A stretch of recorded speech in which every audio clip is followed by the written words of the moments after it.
Welcome to Physics 114 Lab. This week we're going to be studying the properties of microwaves. So these are what are known as electromagnetic waves. And before we get too deep into that, we'll do a quick little overview of waves just to remind us of the terms. Different features of waves would be things like wavelengths, amplitude, frequency, velocity. So a wave would have a certain length, which we measure as the wavelength. Then the waves would be moving at some velocity, and with the wavelength and the velocity you can determine the frequency. And as a reminder, frequency, one way to think about that would be counting how many waves you have passing by a certain point in a given amount of time. Usually this is done as number of wavelengths per second, and the SI unit for that is hertz. So if you see capital H, lowercase z, Hz, that is hertz. Different waves, one of the waves you've studied in the past have typically been mechanical waves. So sound waves, water waves, any type of medium-based wave. So in other words, if you have energy that's propagating through a particular material. Electromagnetic waves are unique in that they don't need material to move through. They are actually the oscillation of electric and magnetic fields. So all of light, is what we collectively call light, is electromagnetic radiation. So that includes things such as the visible light that you see, the microwaves, radio waves, gamma rays, X-rays. There are many different categories here, but they all have one thing in common, and that is they are oscillating electric and magnetic fields. And what's unique to them is their frequency, which would also, of course, mean their wavelength, because they would all share the same speed for a particular medium. Okay, so we'll touch on a couple of other ideas later related to waves to remind us of things such as standing waves. But the first thing I want to mention is we're going to do 4 different parts to this experiment. Okay, the first is going to be reflection. And reflection is when we have light or any type of electromagnetic wave here, but I'll use those two terms interchangeably. So when we have light that reflects off of a surface, then what we're going to try to verify is if the incoming angle is the same as the reflected angle. And that would be what we expect. We'll try to verify that today. Second is going to be absorption. So we're going to take an object such as a textbook, and we're going to see how much light's reflected off of it, how much is transmitted through, and then we'll be able to determine how much then is absorbed by the book as well. And we'll look at one other material that would be kind of a fun one to take a quick look at. The third thing we're going to look at is polarization. So when you discuss electromagnetic waves, one property of electromagnetic waves is that the electric and magnetic fields, the corresponding electric and magnetic fields, will always be orthogonal to one another. Now typically you're going to have a wave oscillating in all different directions. However, it can be done such that the electric field oscillates only in one plane, and when that happens we call that linearly polarized. So in other words, we're going to be looking at a transmitter that's going to produce microwaves for us, and we're telling you that it's either horizontally polarized or vertically polarized. So in other words, the wave would move like this, or would it move like this? Okay. So we'll try to verify that and discuss why we see that particular phenomena. And then finally, we're going to look at interference of waves. In particular, we're going to use standing waves to be able to measure the wavelength of the microwaves that are produced by this transmitter. Okay, so let's get started.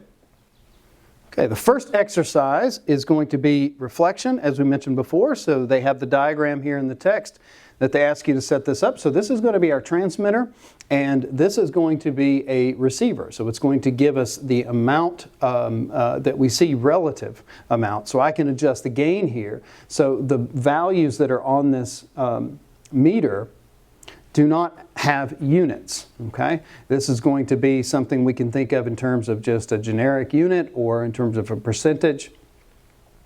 And then we also have this apparatus here that will allow us to keep these in line with one another, mark locations, and also change angles. Okay, so you'll see that as we go along.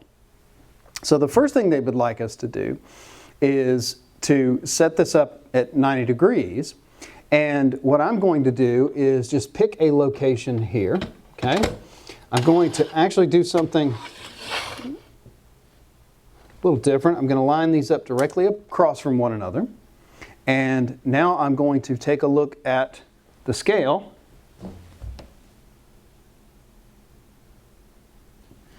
And adjust the gain to make sure that I'm not off the scale. Okay, so I'm just slightly below 100, but I just want to make sure that I'll be able to find my maximum without bumping into the edge of the scale. I'm going to try to keep this in the same position here so that this distance doesn't change, because as I move this in and out, that would affect how much of the waves, microwaves that I'm able to collect here. So the closer I get, the higher the intensity would be, the further away the lower. So I'm going to keep this at the same distance, so I know I don't change my relative intensity. I'm going to place this at 90 degrees to the transmitter. The next thing I'm going to do is take a large plate reflector, so it's just a metal plate, and I'm going to set that here in this device, which will hold it upright, but also place it at the center, and I will be able to rotate this. Okay? So now what I'm going to do is I'm going to come over to this side and look at the scale, keep my hand behind so I don't interfere, and I'm going to try to find where I get the maximum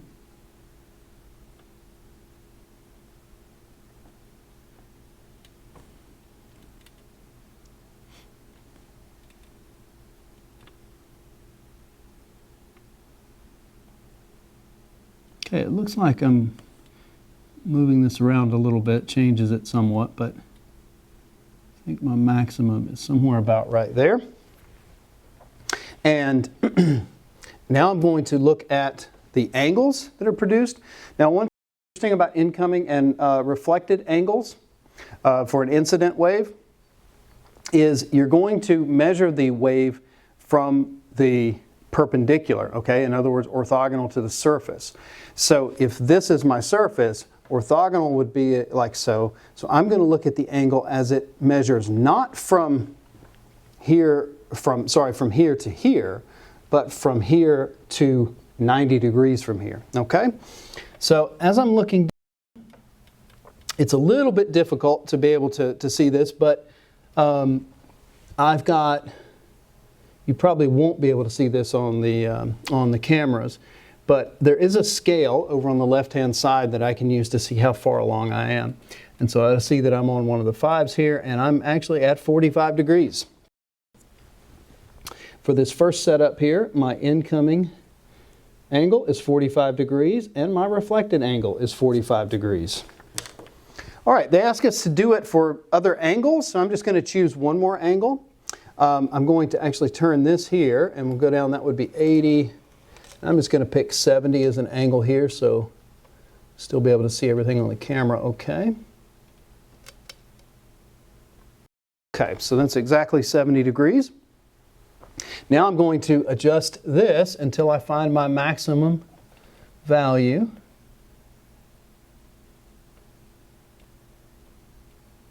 At that point, I know that I'm going to be as close as I can get.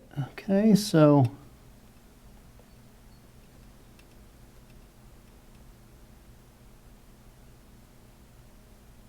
in this case, I'm at about 34.5 on the reflected,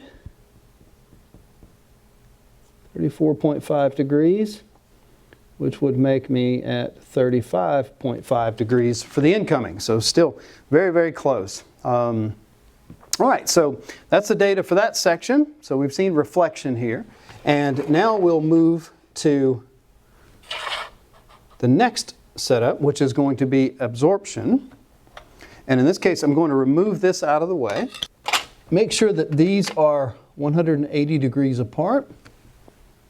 I'm going to come over to this scale, and I'm going to adjust the gain until I am at exactly 100. Okay? So I'm going to start with my incident and amount of energy as relative 100, okay, units. And then I'm going to measure the transmitted amount through this book. So I'm going to try to line this book as best as I can across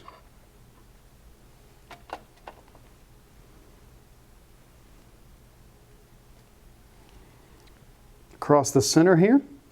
And while it's there, I'm going to try to read. It's a little hard here by yourself.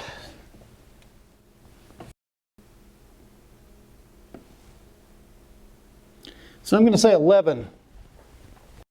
So 11 is what I get for transmitted. You could call that a percent or units, whatever you prefer.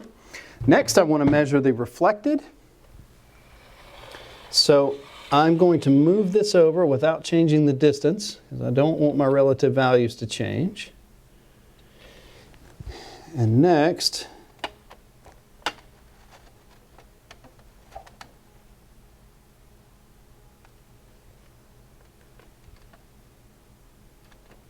I'm going to line this up so that it is 25, since that's what we found earlier with reflected. If I place the transmitter and the receiver at 90 degrees to one another, then I expect my incoming to reflect off at 45 degrees. So I'm going to line the book up so that the incoming angle and the reflected angle would be 45 each. And at this point, I am seeing that is going to be 27.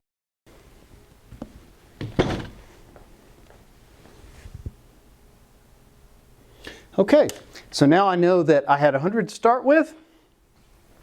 I have 27, that is 27% of that was reflected, and 11% was transmitted. I'll leave it up to you to figure out how much then would have to have been absorbed by this book. Okay? One other thing I'm going to point out to you real quick to ask us to do a couple of different ones. In fact, actually, I'm going to leave this just like that for a moment. I have two sponges here that are nearly identical. The only difference in these sponges is this one is dry and this has been soaked, and so it's wet. And I don't have it dripping wet, but did fill it up earlier. And one of the things I'm going to do with this is we'll test the dry sponge as interest. We'll see that we have no reflection from the dry sponge. We'll also see here we get a little bit of reflectance off of the wet sponge, which is interesting. Okay, so for the wet sponge there I see about 25, 26. So let's say it looks to be about 25. And so about a quarter of the total is reflected off. All right, so then let's bring it over here and take a look at the transmitted. So if I place the sponge here in the middle, I took a look at this value here, I'm getting 80%, so quite a bit, a little over 80%, depending on where I place this. Okay, so I could play with it a little bit, but a little over 80, so maybe about 82 to 84% is transmitted through the dry sponge. But let's put the wet sponge here. And what we find now when we go to look is that we have 0 transmitted. Okay, so very, if any at all. Yeah, I don't think there. Maybe just a tiny, tiny fraction is above. So why would that be? Why would the dry sponge allow most of it to transmit, but the wet sponge either reflects or absorbs all of it? And in fact, most of it is absorbed. Well, that's due to the water molecules, of course, because it's the only thing there. So the water molecules have a natural frequency that they like to oscillate at. It happens to be that that frequency matches with the frequency of this particular microwave. All right, and that's how your microwave oven works that you cook food in. So that's why something like astronaut ice cream that has no water content, you would not be able to heat that up and melt it in the microwave, because the only thing you're going to be able to do with a microwave is excite the water molecules. And of course, when they oscillate more, that's another way of thinking about temperature. And so the temperature would rise, and that's what cooks the food. It's also why they tend to be a little bit more uneven, because you've got both the properties of waves to deal with, as well as the distribution of water through foods, which is not always going to be homogeneous. Okay, so let's go to the third step. Third step is going to be looking at the polarization. And let me go back over and double check and make sure that I'm still, I'll move just a little bit, pretty close there. I'm going to try to get this guy right at 100, maybe slightly less, but this will get the across. Okay, so so I'm going to line this up so it's directly across like so. And they ask us at first to start with this plate. So this is a metal plate. Now the metal plate is important, as we'll see in a moment.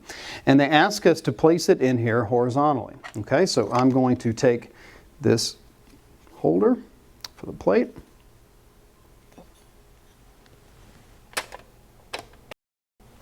I'm going to place it in horizontally. I'm going to also kind of double check and make sure that this is as close as I can get. So let's take the value. We see it's still 100. Okay? So now let's move it over to 45.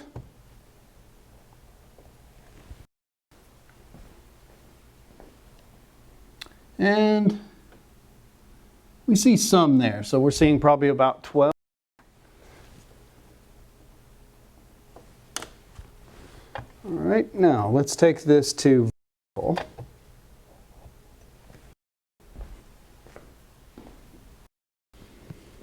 And that is sitting almost at 0, okay? So maybe just a slight bit above, maybe 1 there, but I'm just going to call it 0 because that's all that matters. All right, now reading through the description in the lab manual, you'll get a little bit of an idea of how this would work. But recall again that I said that if the electric field was in one plane, we would call that linearly polarized. Okay? So even though the magnetic field, the corresponding magnetic field for every given electric field would be orthogonal, we define the polarization to be the direction that the electric field is oscillating. So if we say it's linearly polarized, that means it's all in one plane, okay? So we're telling you that this is either horizontal or vertical. So again, you notice when we play here horizontally, it was all shaded, okay, for the most part. Then when we go to the vertical orientation, we see that all blocked, okay? So how does that work? Well, initially, a lot of people will think, well, because we saw everything go through, then if it's oriented in this direction, then the wave must be moving like this so that it can snake through here, okay? So if we were dealing with a string or a hose or something like that that was flexible, we could move, well, that may be true. But in this case, we're not. We're dealing with electromagnetic radiation, okay? So that means that, first off, this has to be metal. If this was made out of plastic, we wouldn't see the same results, okay?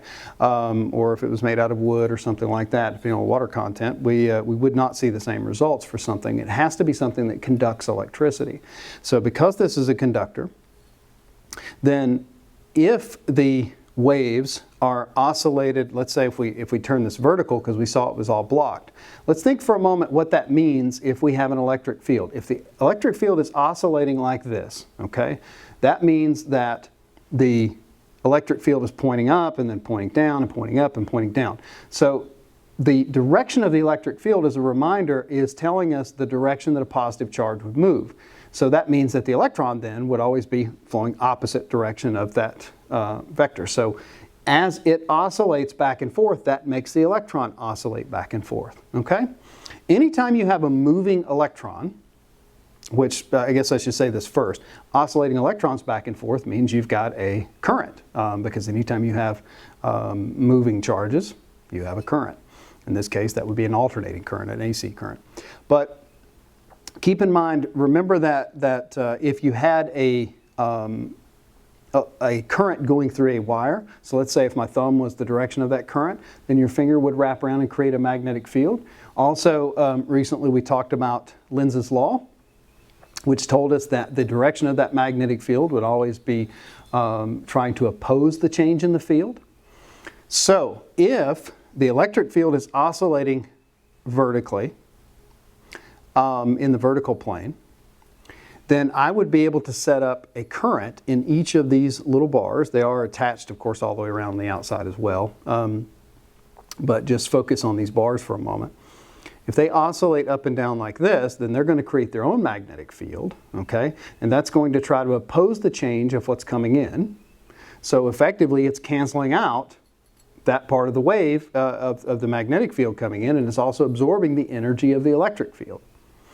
So if it is oscillating up and down, I actually expect that then to cancel the wave. Okay, so in other words, if this guy is oscillating in the vertical plane, I would expect the vertical slats in the vertical position here to block the most of the wave, if not all. Okay, so if we move to the horizontal, how would that work? Why do we see it pass through with the horizontal? Well, because in this case, you have these slats here have air in between, and air is going to be an insulator. So the current would try to set up in this vertical direction because the electric field is oscillating in the vertical plane, but it would then immediately run into an insulator and not be able to produce that effect. Okay? So the air slats in between block it from setting up the field, therefore it makes it all the way through. Okay? All right, so that's polarization. You kind of basically have the entire answer for that one, but let's move on now to the fourth step, and this will be something you'll get to calculate just a little bit of here. The fourth step is going to be standing waves, okay? So, or interference of waves. So they're going to ask us to set this up slightly different here. So I am going to, before I move this over, let me double check this one more time. It's not important that this is at 100. I just want to, it's not important that this is at 100. I just want to make sure that I have enough gain here so I'll be able to see a little bit what I'm looking for here in just a moment. So I'm going to rotate this around to 90 degrees. Okay. I'm going to go ahead and pull this in now, the third.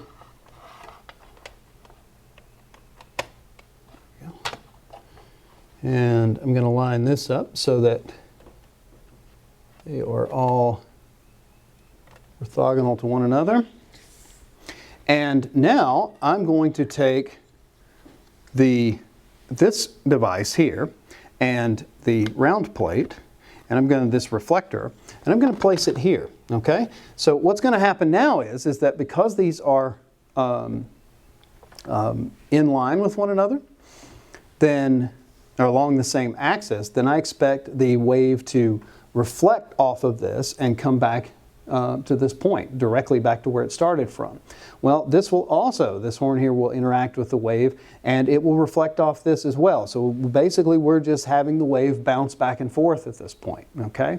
What I'm going to try to do is I'm going to try to slide this guy back and forth, or probably in one direction here. I'll slide this towards it, and I'm going to try to find the point at which I get the wave coming down and the wave coming back, the incident and the reflected waves, to be in phase with one another. So just as a reminder, that means so that they line up, so that when they'll line so that the peaks pass at the same time, the troughs pass at the same time. And when you have interference like this, then when you add those waves together, there are going to be points at which the wave will always cancel itself out, and those are what we call nodes. And then you have other points that are going to be oscillating of maximum value, from a negative maximum amplitude to a positive maximum amplitude. But the amplitude will be equal to the incident and the reflected wave. Those amplitudes added together will give you the total. And so we will get a maximum amplitude value out of this standing wave. Okay, so in other words, we're going to look for that resonance point by finding when I can get these two to line up. All right, so now I'm going to sample this with a small probe. This will be small enough here to not interfere with the standing wave production, but it is going to be necessary to see. And I'm going to spin this guy over, line him up on the 45, okay? And taking a look at, I'm going to slide this back just a bit.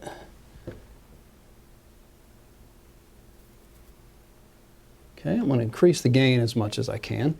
All right, so I'm going to take this device and I'm going to move this very slowly, in this direction by pushing along slowly.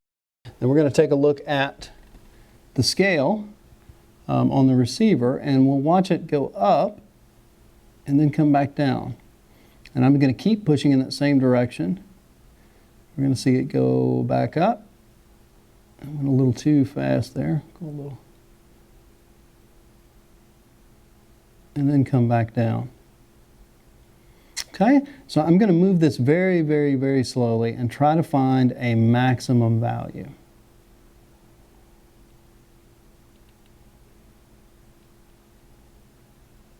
Now that value does not matter. What I'm reading on the scale makes no difference. All I care about is that I find a peak.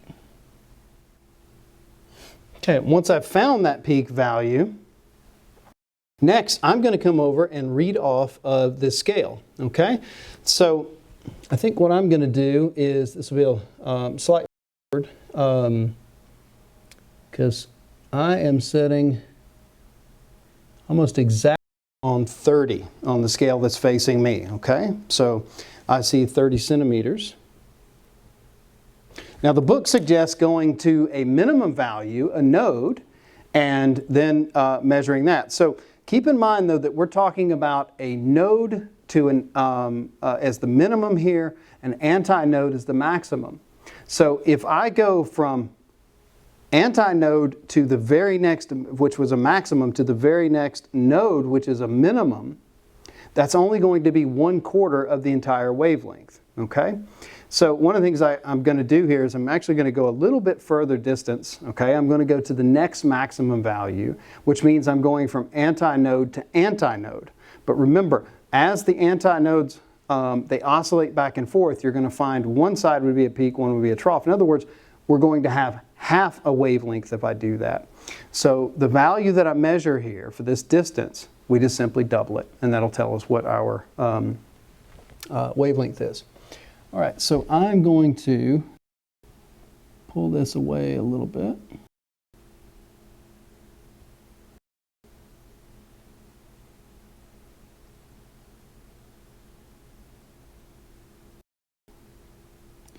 Okay, and I think at that point I've found a maximum value. And I see this is going to be right at 31.6.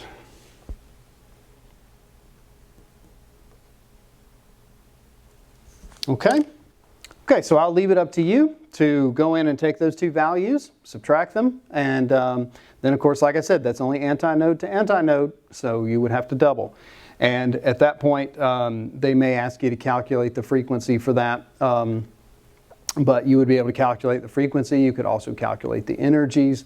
There are several things you could use with that information, but we're going to expect something in the ballpark of about 3 centimeters if we're rounding to the next highest value.